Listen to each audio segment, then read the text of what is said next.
ত্রিপুরার রাজনীতিতে জনজাতি অধিকার ও পৃথক রাজ্যের দাবি নতুন কোনো বিষয় নয়।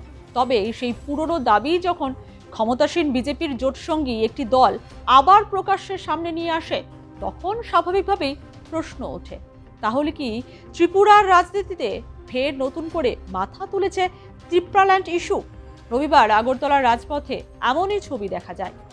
গ্রেটার ত্রিপ্রাল্যান্ড কিংবা পৃথক রাজ্যের দাবিতে সরব হয়ে মিছিল ও পথসভার আয়োজন করল বিজেপির জোট শরিক indigenous peoples front of Tripura বা আইপিএফটি। ষষ্ঠ তফসিল দিবস উপলক্ষে উত্তর গেট এলাকা থেকে শুরু হয় মিছিল। শহরের বিভিন্ন গুরুত্বপূর্ণ রাস্তা পরিক্রমা করে মিছিল পৌঁছয় মরা চৌমোহনী এলাকায়। সেখানেই হয় পথসভা। মিছিল জুড়ে জনজাতিদের অধিকার, স্বার্থ, সাংবিধানিক সুরক্ষা এবং পৃথক রাজ্যের দাবিতে স্লোগান ওঠে।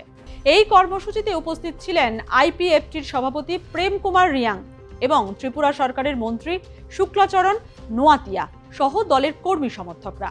পথসভা থেকে দলের নেতারা দাবি করেন, আপনার পুজো পৌঁছে যাক বিশ্বের দরবারে। প্রতি বছরের মতো এবারও আর+ নিউজ নিয়ে এলো শারদাঞ্জলির সেরা সম্মান 2026। অংশ নিতে সকাল 10টা থেকে সন্ধে 6টার মধ্যে সরাসরি যোগাযোগ করুন আমাদের অফিসে অথবা কল করুন 9836323248 এই নম্বরে। শারদাঞ্জলি শুধুমাত্র আর+ নিউজে। ত্রিপুরার জনজাতি জনগোষ্ঠীর নিজস্ব পরিচয়, অধিকার ও ভবিষ্যৎ সুরক্ষিত করতে আরও শক্তিশালী সাংবিধানিক ব্যবস্থার প্রয়োজন। সেই সঙ্গেই সামনে আসে পৃথক রাজ্যের পুরনো দাবি।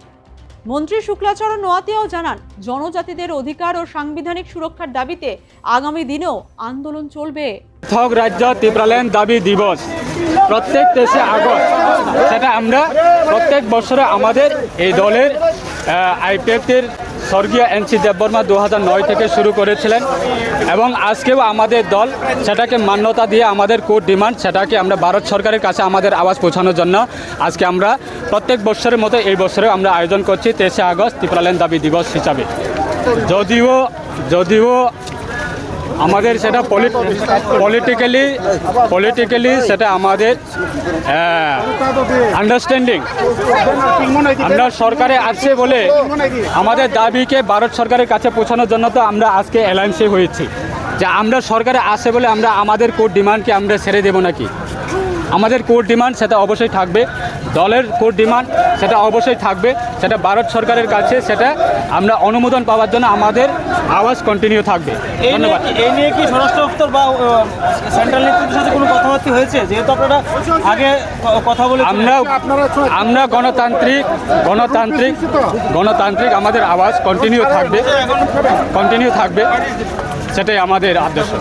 ফলে বিজেপি নেতৃত্বাধীন সরকারই একজন মন্ত্রী যখন জোটের মঞ্চ থেকে পৃথক রাজ্যের দাবিতে সরব হচ্ছেন, তখন বিষয়টি নিছকই একটি রাজনৈতিক কর্মসূচি হিসেবে দেখছেন না ত্রিপুরার রাজনৈতিক মহলের একাংশ।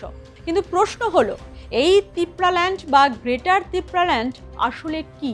ত্রিপ্রাল্যান্ড বলতে মূলত ত্রিপুরার জনজাতি অধ্যুষিত অঞ্চলকে নিয়ে পৃথক একটি রাজ্য গঠনের দাবিকে বোঝানো হয়। আইপিএফটি দীর্ঘদিন ধরেই এই দাবির সঙ্গে যুক্ত। বিশেষ করে 2009 সালের পর দলটি পৃথক ত্রিপ্রাল্যান্ডের দাবিকে নিজেদের অন্যতম প্রধান রাজনৈতিক ইস্যু হিসেবে সামনে আনে। সেই সময় তাদের প্রস্তাবের মূল কেন্দ্র ছিল Tripura tribunal areas autonomous district council আওতাধীন জনজাতি অধ্যুষিত এলাকা। এই দাবির জেরেই 2018 সালে ত্রিপুরা বিধানসভা নির্বাচনের আগে আইপিএফটির রাজনৈতিক উত্থান ঘটে। বিজেপির সঙ্গে জোট করে নির্বাচনে লড়ে দলটি 8টি আসনে জয় পায় এবং বিজেপি আইপিএফটি জোট বামফ্রন্টের দীর্ঘ 25 বছরের শাসনের অবসান ঘটিয়ে ত্রিপুরার সরকার গঠন করে। সরকার গঠনের পর পৃথক ত্রিপ্রাল্যান্ডের দাবি অনেকটাই পিছনের সারিতে চলে যায়। পরবর্তীতে জনজাতিদের সামাজিক, অর্থনৈতিক, সাংস্কৃতিক ও ভাষাগত সমস্যাগুলি খতিয়ে দেখতে কেন্দ্রের তরফে একটি উচ্চ পর্যায়ের কমিটি গঠনের উদ্যোগ নেওয়া হয়। এই সময় থেকেই আইপিএফটির পুরনো দাবিকে ঘিরে দলের ভিতরে ও জনজাতির রাজনীতিতে অসন্তোষ তৈরি হতে শুরু করে। এরপর ত্রিপুরা জনজাতির রাজনীতিতে আবির্ভাব ঘটে আরও একটি গুরুত্বপূর্ণ শক্তি, তিপ্রা মাথার। প্রদ্যোৎ কিশোর মাণিক্য দেববর্মার নেতৃত্বে গড়ে ওঠা এই দল 2021 সালে এডিসি নির্বাচনে 28টির মধ্যে 18টি আসনে জয় পেয়ে বড় চমক দেয়।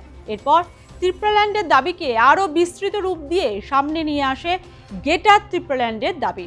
সাধারণভাবে ত্রিপুরাল্যান্ডের দাবিটি মূলত এডিসি এর আওতাধীন জনজাতি অধ্যুষিত অঞ্চলকে কেন্দ্র করে পৃথক রাজ্যের কথা বললেও গ্রেটার ত্রিপুরাল্যান্ডের ধারণাটি আরও বিস্তৃত। এতে ত্রিপুরার বাইরে বসবাসকারী ত্রিপ্রাসা বা আদিবাসী জনগোষ্ঠীর স্বার্থ ও অধিকারকেও বৃহত্তর পরিসরে বিবেচনার কথা বলা হয়েছে।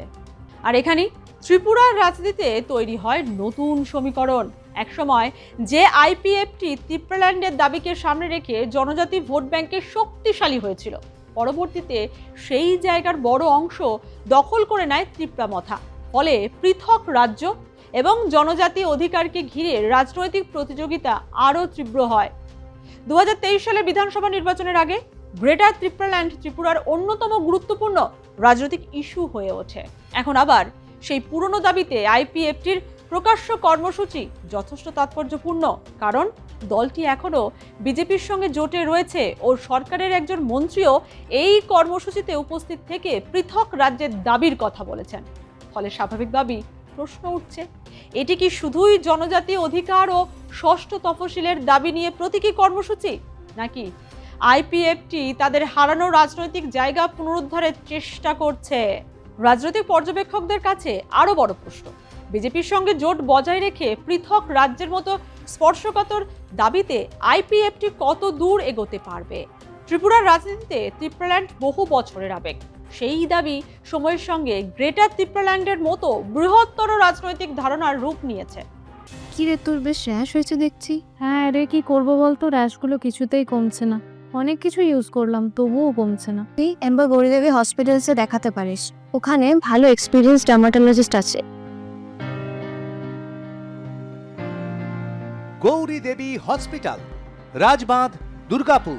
যোগাযোগ 8001003333, 8001113333। এখন আইপিএফটি আবার সেই ইস্যুকে সামনে আনায় ত্রিপুরার রাজনীতিতে নতুন করে আলোচনা শুরু হয়েছে।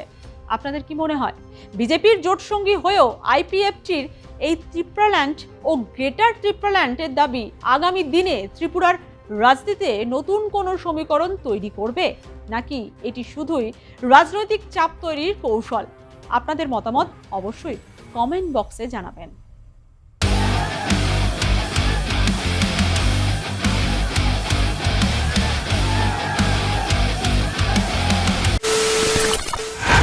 খবরের নামে প্রতিদিন সন্ধে আপনার ড্রয়িং রুমে কি শুধুই চিৎকার চেঁচামেচি খেয়ে আসে? বিতর্কের নামে চলে গালাগালি আর কাদা ছোড়াছুড়ি। এবার সময় পরিবর্তনের,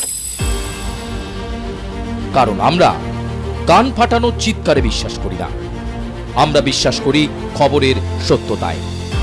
আমরা কোনো পক্ষের হয়ে গলা ফাটাই না, আমরা সাধারণ মানুষের হয়ে প্রশ্ন তুলি। চিৎকার নয়, শুধু খবর হবে যেখানে বিতর্ক আছে কিন্তু কুৎসিত ঝগড়া নেই। সঠিক তথ্য, বিশ্বস্ত খবর। নজর রাখুন আর প্লাস নিউজে।